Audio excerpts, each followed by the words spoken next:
Good morning সবাইকে। দেখে বুঝতে পারছো ফেসটা যে ঘুম থেকে উঠলাম এখন। ঘুম থেকে উঠলাম, মুখ টুক ধুইনি, এখনো পর্যন্ত ফ্রেশ হয়নি। ওরকম করে ভিডিওটা শুরু করলাম আজকে। তোমরা তো জানোই যে আমার শরীরটা এখন মানে ঠান্ডা লেগে আমি কুপোকাত হয়ে গেছি পুরো। তার উপরে যখন সময় খারাপ যায় তখন ব্যাঙও লাথি মারে, কি আর বলবো। যাই হোক, এখন আর সকালবেলা ওইসব কথা মনে করবো, সারাদিনটা যাতে ভালো যায় সেটার চেষ্টা করবো। টাটা করো, টাটা।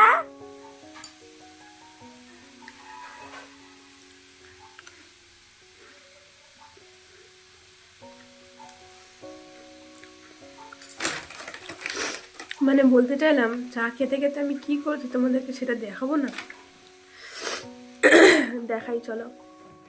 দেখো আমাকে ঘিরে আছে সব। কি আম না পেঁপে? পেঁপে। আমের মতন দেখ। আমের মতন দেখতেই লাগছে না, আমের মাথাটা একটু গোল।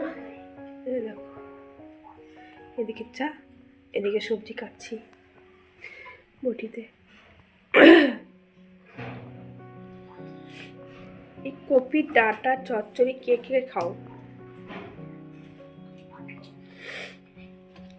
আমার তো হেভি লেগে।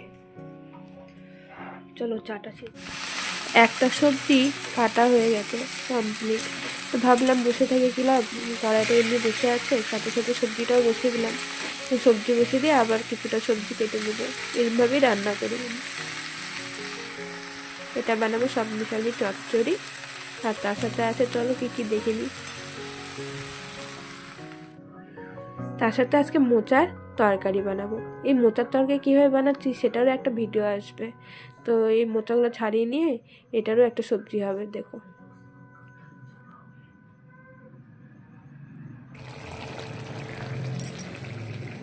চচ্চড়ি রেডি।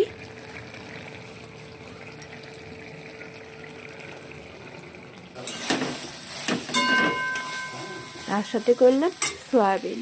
মঙ্গলবার মানেই তো সয়াবিন, তোমরা তো সেটা জানোই। তো সয়াবিনটা তরকারি বানিয়ে নিলাম, আর তার সঙ্গে এখনো বাকি আছে ওই কলার মোচার তরকারি।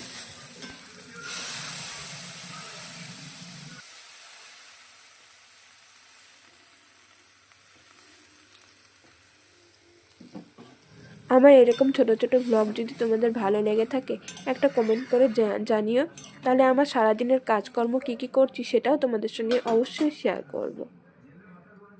আজকে সকাল থেকে ভিডিওটা এই রান্নাতেই সমাপ্ত করলাম।